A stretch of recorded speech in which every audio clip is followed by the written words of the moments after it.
Hey friends, it's Christy. Welcome back to my channel. Today I've got a bit of a different video for you guys. So January marks my anniversary of card making. I started in January of 2010, which means I have now been card making for 13 years. Wow. I have never done a video with my top recommended supplies, like not ever. And I was recently thinking about like videos I haven't done yet on my channel, and I thought like a starter pack of supplies might be a good idea. And then I actually had a request that somebody private messaged me and asked me if I had a video like this already that I could direct them to, and I didn't. So I took that as a sign that maybe it's time.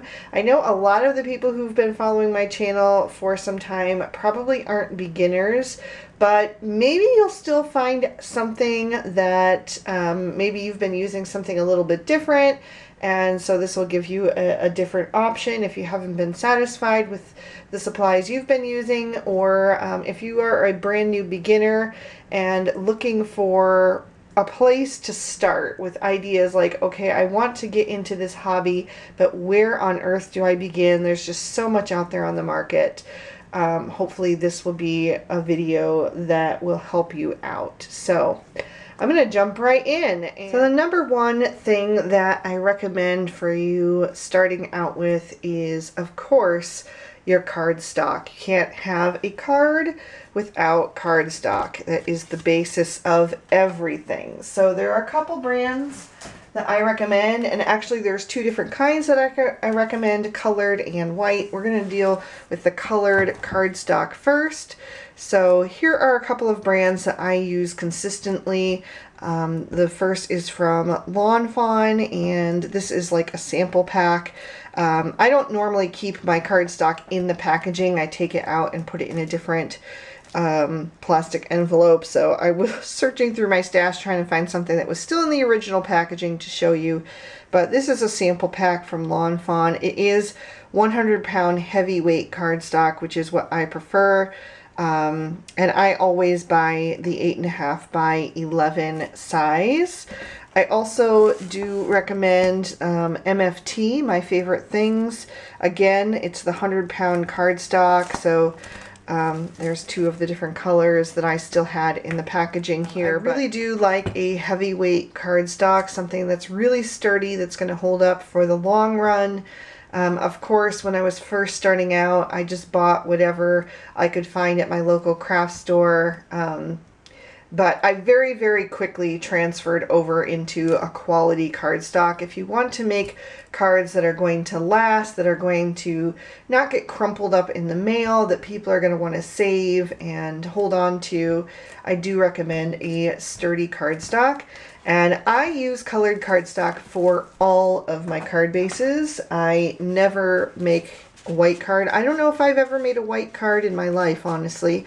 I just prefer colored cardstock. I think it's so fun to get that little pop of color when you open up a card, and there's that nice bright interior. I just love that. I am a person who loves color. And even if I go with something more neutral, then I'll go with like a craft color, or if I really want something light, I'll often go with like, this is called Speckled Eggshell from Lawn Fawn. It has more of like a creamy tone with little flecks of fibers in it.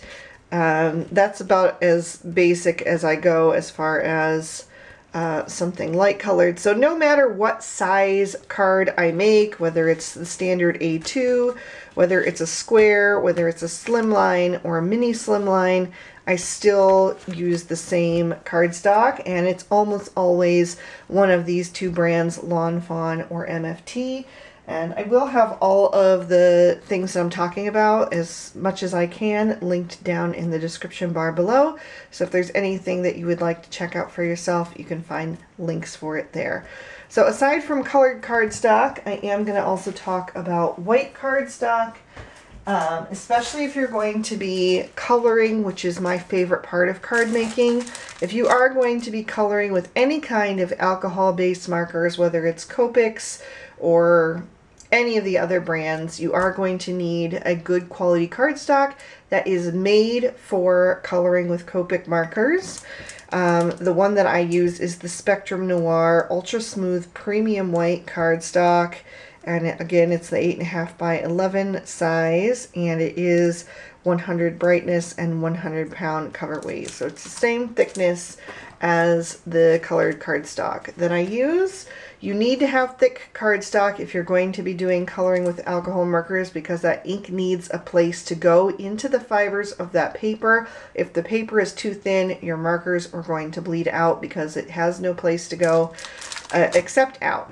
So if you're interested in more information on that, I do have an entire playlist on my Copic color recommendations and what papers to use, what inks to use, and all of that. So my number 2 recommendation, if you are just getting started with card making, is of course a paper trimmer. You are going to need a way to cut your paper down to size, and this is the one that I have and have used for probably 10 years, and I'm talking like this same exact one. I have not changed it out and it still works perfectly. The only thing that I have had to do on occasion is just buy new blades for it, but not that often. I'm going to say maybe 2 or 3 times a year I will replace the blade. So 2 different sizes of cards that I usually make is if you take your 8.5 by 11 cardstock and hold it horizontally, I will trim it down at the 5.5 mark. And that makes 2 card bases that are both going to measure 5.5 by 4.25 once you fold them. Or the other version that I make is taking your cardstock in the landscape orientation and placing that in your paper trimmer, lining it up with the 4.25 mark down here, and trimming that down, and that will give you 2 card bases that also measure 4.25 by 5.5, but in the portrait orientation. So that is a nice tool that gives you very smooth cuts. And that moves me into the third tool, which I use, which is a scoring board. I use this on every single card that I make. I often don't show it in videos, and probably the main reason is that this one I don't think is any longer available, but they're basically all the same. They're all just a board that has the different measurements at the top and the grooves in the board so that you can score your cardstock to make a card. So this one is from Martha Stewart. I don't believe it's still available anymore, but I will link one that is very similar in the description bar down below. And that leads me to my number 4 tool, which is a bone folder. Now these scoring boards usually come with a bone folder, but I highly recommend a Teflon bone folder. This one is from Lawn Fawn. I just really like the Teflon because other bone folders can leave a shiny mark where you make your creases, and this one does not. So to make a standard A2 size card, since this one measures 4.25 wide, we're going to score it in half at the 5.5 mark. So you just take the tip of your bone folder, find that 5.5 mark groove, and slide it there, and don't let your cardstock move. And that is going to give you a standard size card. Now you do want to fold it down so that the groove that you made is on the outside, and then just make sure that the 2 corners are lined up straight, and then you take the opposite end of the bone folder and smooth out that crease, and then you have a nice card there. I'll show you another one in the other orientation, so we'll go with the purple. Now this one, to make a standard A2 size card, it's always 5.5 by 4.25, so this one measures 5.5, so we're going to go across and find the 4.25 mark, which on this one is marked as A2, so that's a good giveaway if you're making a standard A2 size card. Other scoring boards may not have that, but it still is always at the 4.25 mark, and you can do that as many times as you need to get that nice groove. And then just smooth out that crease with the opposite end, like I said, and then you have a nice card. Now, if you wanted to, you can obviously use the card in this way and have it fold out to the left.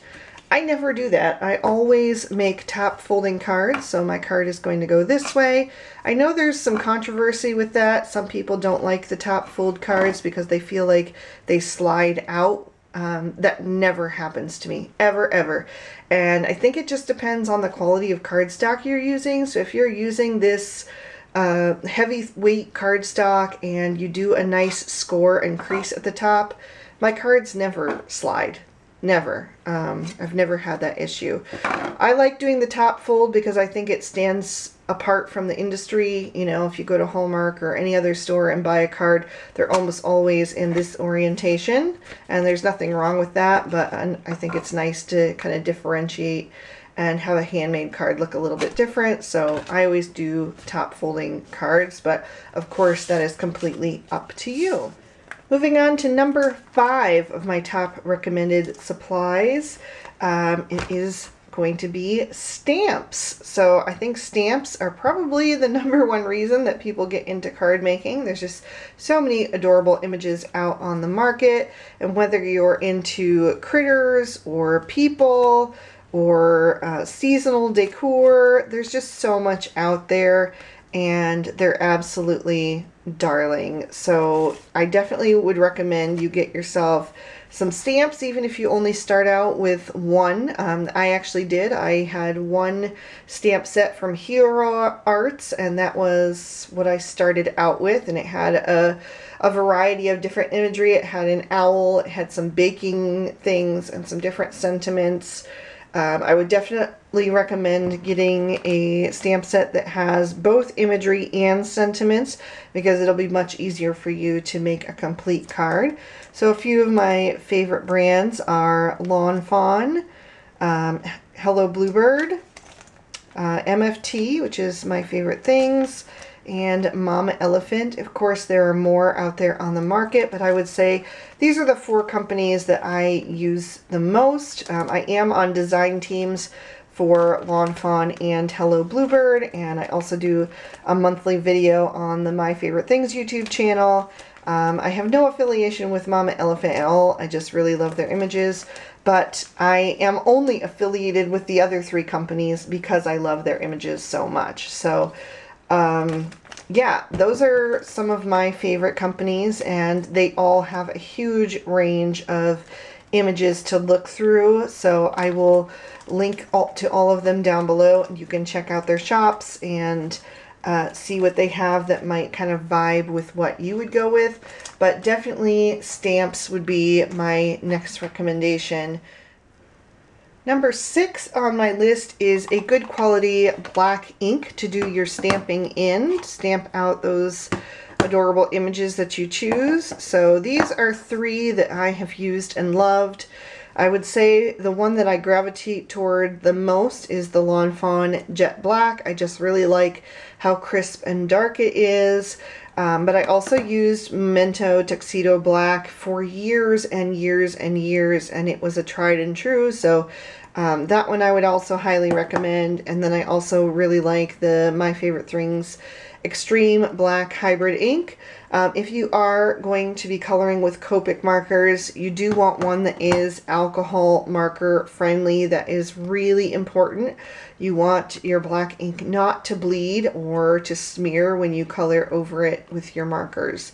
So all of these 3 are compatible with alcohol markers. These 2 even say that, but this one I don't think it has any on there, but it definitely is. So any of these I would say are good choices. So that leads me into number 7, which is probably the item that has changed my card making life for the better the most. This one was a total game changer for me. And that is the Misti stamping tool. This item is like a godsend to the stamping community. I'm not kidding. This has absolutely changed my life. I have wasted so much less cardstock, hardly any at all, since I got this contraption here, and I just could not possibly recommend it more. I absolutely love it, and I never ever make any kind of card without it. So you open up the lid here, which has the grid kind of laser etched in it so you can line things up. You take a piece of your white cardstock, so we're going back, this is item number 1, the Spectrum Noir Ultra Smooth Premium White. Hold it in place with your magnet. Make sure it is nestled down in the corner so it is right in that crack and can't really move. And then you take out your images, whatever you choose to stamp. So we're going to take a couple of images here from Hello Bluebird. We're going to take this toadstool and then the little frog, and let's do the little snail as well. So we have our 3 images there. Now before, if you needed to stamp something out, you would have to use an acrylic block, something like this, or these, which I do still have on hand. You know, there's still useful for some things, but I hardly ever stamp with them anymore. Instead, what I do is close the door of my Misti. These are clear polymer stamps, so they will pick up with the door. Then I grab my ink, whichever ink I'm going to use, and I will ink up those images just by pouncing my ink pad down on those images, making sure that they are fully covered. And then you close the door of your Misti and press them down into place. And there you have your images. So that is one stamping right there. I actually always double stamp my images, so I'm going to show you what that looks like on a second piece of paper so we can compare. But that's one of my favorite things about the Misti. If I were to use an acrylic block, I would have to line those up perfectly, and there would be no way to do that. You just would not be able to get it exactly right on those very thin black lines. So I was only able to stamp once, which gave me a very much thinner line. The Misti, I didn't see, I'm doing a second sheet, so they're also great for like making multiples of something if you like to do that. You didn't even have to move your images at all. They're still right in place where you need them. And then I can ink that up a second time and stamp that down right on top. And it will be perfectly over top in place. So there you can kind of compare the two versions. This one is stamped once, this one is stamped twice. And if you wanted to, I mean, you could even pop this one back in your Misti, and as long as it's lined up where you had it, you could ink that up a third time if you wanted like a really bold black line, and stamp that down. And it is perfect every time, as long as you've got that lined up in the bottom corner where you originally had it. So there you can see the difference between one stamping and 3 stampings. So you can do that as many times as you need to get the lines as thick or as thin as you'd like. And I just think it's absolutely wonderful. I wouldn't want to do card making anymore without it. Alright, so we're zooming in for number 8 here, and that has got to be Copic Markers. So Copic markers are an alcohol-based marker that are able to be layered over and blended and just give you absolutely stunning results. They are my #1 favorite craft tool. If Copic markers didn't exist, I wouldn't be a card maker. It's just that much of a passion for me. I absolutely love them and can't sing their praises enough. And I have tried other alcohol markers on the market, not a ton of brands. Usually, you know, I've said no to a few companies who have asked me if I would review different ones because I'm just not interested in collecting different markers. I've found the ones that I love, and I just want to get better and better at using them, and I don't really want to waste my time, I guess, trying out other things. I'm for me, it's wasted time because that's time that I could be spending developing my skills and getting better at the thing that I do love. And like I said, I have tried other brands before in the past, but I just learned that the Copics are my favorite and where I want to spend my time, you know, when I'm coloring. I've also tried markers that are not alcohol based, more water based markers, and those are fine as well. I don't love them like I love Copics, so I can't explain it. I just have a passion for Copic markers that I can't find that same level of excitement for other things as I do with Copics. I've been using them since almost the beginning, and I just love them to pieces. Do you see how easy it is for these colors to blend, and you get the nice shading from the lighter shades to the darker shades? And I'm not going to go into too much today because I do have a whole video on Copic markers. I actually have a whole playlist, like I said, but you don't need a ton of them to start. They are a bit pricey. I started out with, I think, 10 or 12 markers and kind of built up my collection from there, kind of picking and choosing things that would go with the things that I wanted to color. So the nice thing about going with some basics like greens and browns and reds and tans, you'll be able to color flowers, but you'll also be able to color different critters and things. So it really just depends. And you can continue layering as much as you'd like. I'm just drawing some extra attention to those little spots there. You know, you can build as much as you like, and you can also choose the colors that you want to start out with based on the things that you like to color. So I have a whole video on my recommendations for starting out, what colors I would say are going to be the best basics. You can see how these colors just layer beautifully. You could never get those kind of results with any other kind of marker other than an alcohol-based marker, because the more you go over it, you know, the more streaks you would get. So, but there we go. Everything is nice and smooth and streak-free. So there we have our images, and that is Copic coloring number 8. So number 9 is going to be Cutterby Scissors. These are my favorite scissors, and these were one of the items that I asked my husband for Christmas, right as, you know, I started paper crafting. Like I said, I started in January of 2010, so I got these for Christmas of 2009. So they are that old and they still work fantastic. So if you need to trim anything out, and especially if you are beginning and you don't want to invest in the matching dies to trim everything out, then these are a great scissor for you, so that you can kind of just fussy cut your items out, and then you'll have your little images, you know, separate, so you can create little scenes with them.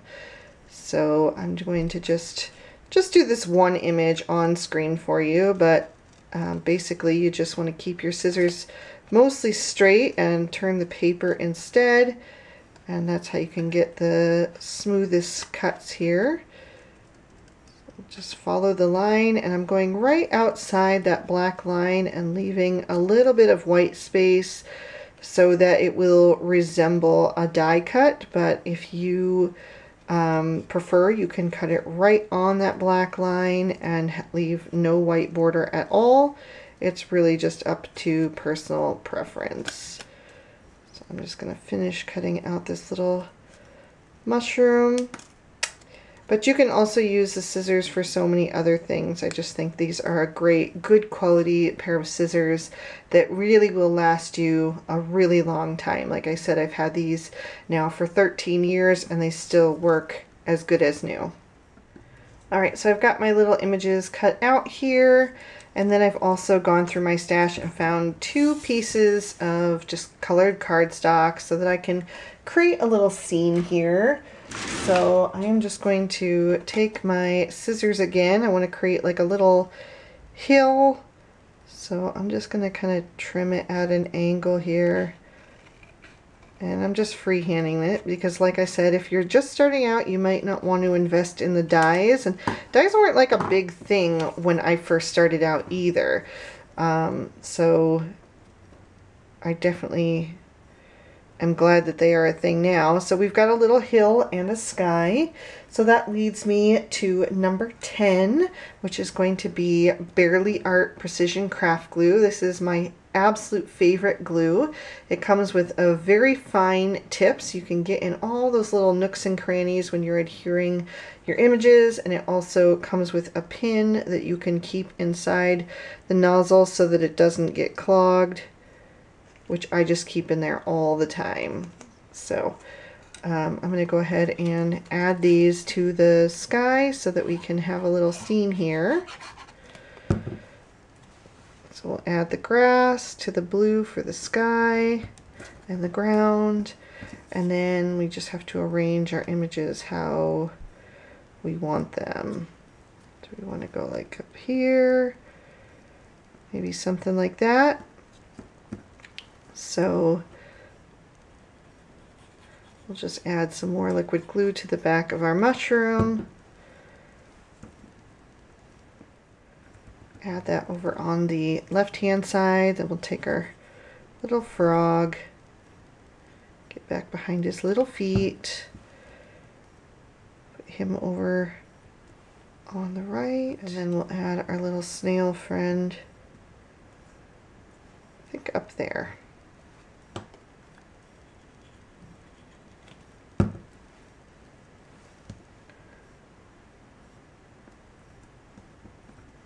So we've got a little scene, and then we need a sentiment. So I'm going to grab my Misti again. So we'll just add that again to that bottom corner. Make sure it's all the way justified, and put the magnet over top. And then we have a couple of options where to put our sentiment here. So we're going to go with this one that says, "You are totally awesome," which I think it's too big for up there. I think it might look a little more balanced down at the bottom here. So let's go ahead and add it there. So I'm just making sure that it's on there nice and straight.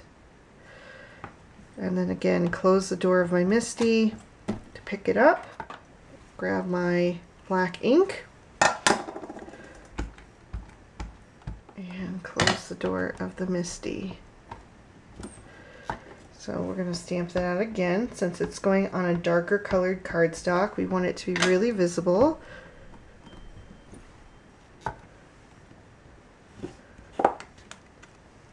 And there we go. So now we want to pop it up on a card base, and I think I'm going to go with this bright green to tie in the frog. So we could go back in with the Barely Art Precision Craft Glue and have a nice simple card, or we could go in with my next item, which is going to be number 11, which is some Scotch 3M foam tape. This one is just the very end of the roll.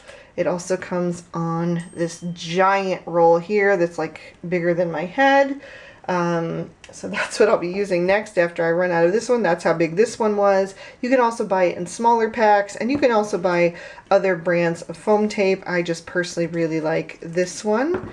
So you just add that to the back of your card focal panel, and then you can pop that up on your card, and it's going to give you a little bit of extra dimension, which is going to just lift it and give you almost like a drop shadow there. So it just adds a little bit of extra detail to an otherwise very simple card. Just making sure that's kind of in the center there, and then you can pop that into place. And there you go. Very simple card, very basic for card making with not a lot of supplies. But I want to take you to one more step here, and then I also have some bonus options. So my last recommendation for my top 12 card making supplies for beginners is a little bit of Stardust Stickles. This is totally optional. It is my favorite embellishment, and it's very inexpensive. I think a bottle like this is like $2.50. So it's very, very inexpensive, and a little lasts a really long time, and it just adds a nice little detail. So you can go in and add a bit of glitter to the underside of your mushroom. Just kind of following the lines there. Maybe down the side a bit.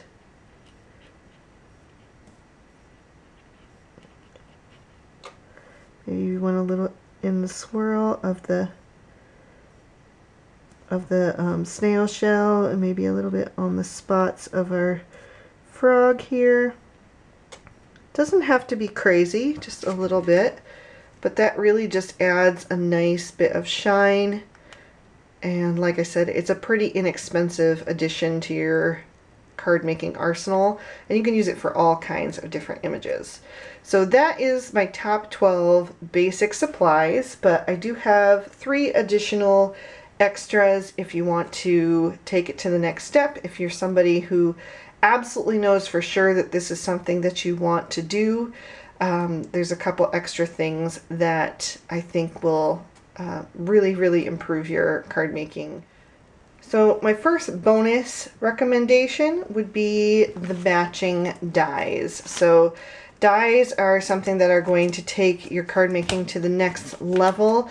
It just is going to give you that professional cut that really sets your card making apart and makes it look you know, like it's not quite so, I don't want to say handmade, because it's obviously still a handmade card, but it just takes it to the next level. So I'm just taking a little bit of Post-it tape here and taping the matching dies in place so that they won't shift when I run them through my die cutting machine. So I'm just lining them up right over top, making sure that everything is outlined correctly.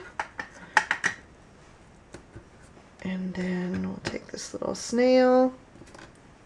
But like I said, when I first started card making, dies were not really a thing, and you can create cards without them. You absolutely can, with just the supplies that I mentioned earlier. But if, like I said, if it's something that you absolutely know that you want to do, then I do recommend investing in dies. So then that leads me to my second bonus, which is going to be some kind of die cutting machine. The one that I use is the Spellbinders Platinum Sticks. Again, this is something that I typically don't show in my videos because it's normally across my craft room on a different workstation. But you just put your paper there with your dies. I like to put my dies facing down so I can see that everything is lined up clearly. And then you put your plate over top and you rotate the dial here until it comes out the other side.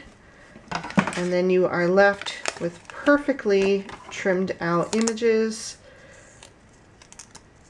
just like that.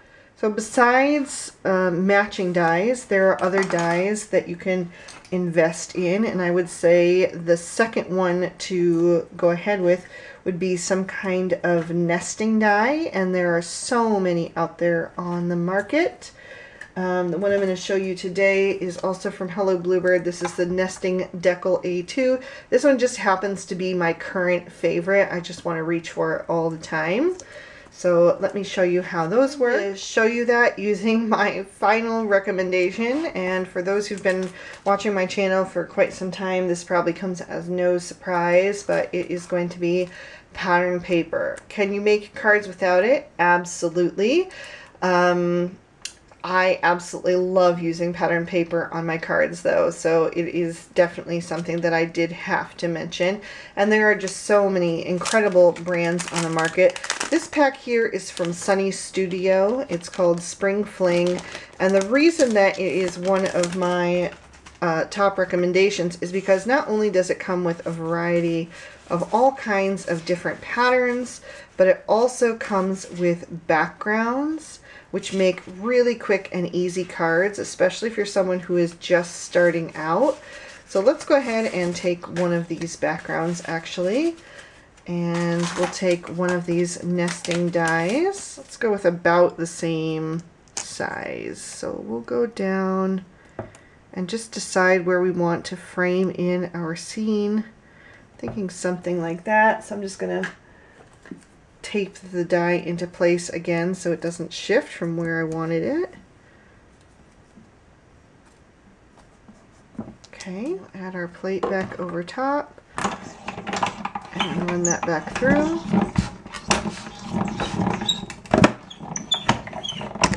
Now you can see why I don't do this on video very often. It's also a little bit noisy. So that is going to cut out the center of that scene for us. So we've got that beautiful background already created with very, very little effort. And it's got that gorgeous deckled edge, which I'm really obsessed with lately. Alright, so let's go ahead and add these images to the scene.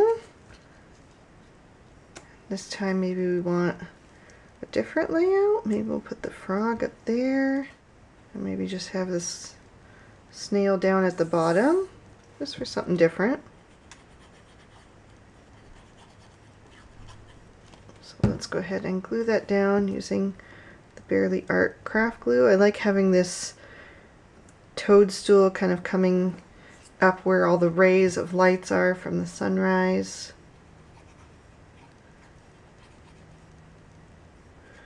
That pattern paper just kind of makes a natural focal element out of it by placing it in the center. Put the frog in the middle.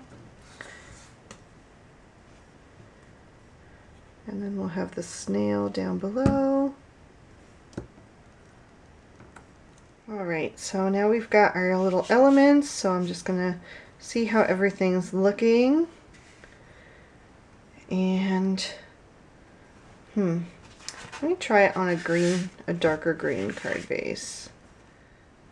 I think I like that better. It definitely provides more contrast against the yellow. So I guess it depends on if you want more of a subtle look or if you want it to pop more. I think I want it to pop more in this case, although both of them are not wrong.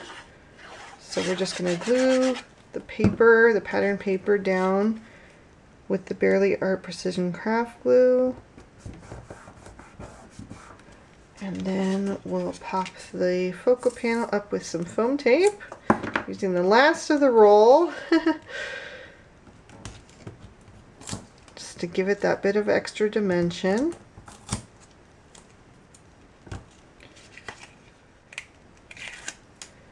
And then we can line that up in the center.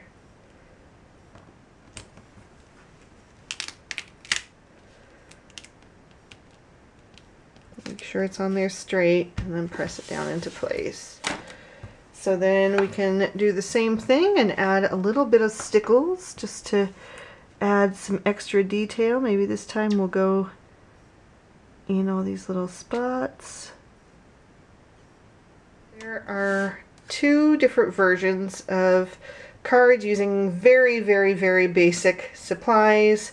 Definitely my top recommendations if you're starting out, or even if you've been doing this for a long time and you don't have any of these supplies that I recommend, check them out because I think that they are definitely tried and true supplies that have served me well for a very long time. So I hope you enjoyed this very different video. If you did, go ahead and give it a thumbs up and subscribe to my channel, and please check out all the other content on my channel because I have lots and lots and lots. Like I said, I've been doing this 13 years now, so tons and tons of videos, different playlists, and all kinds of things. So thank you so much for watching, and I'll see you soon in another video. Bye-bye.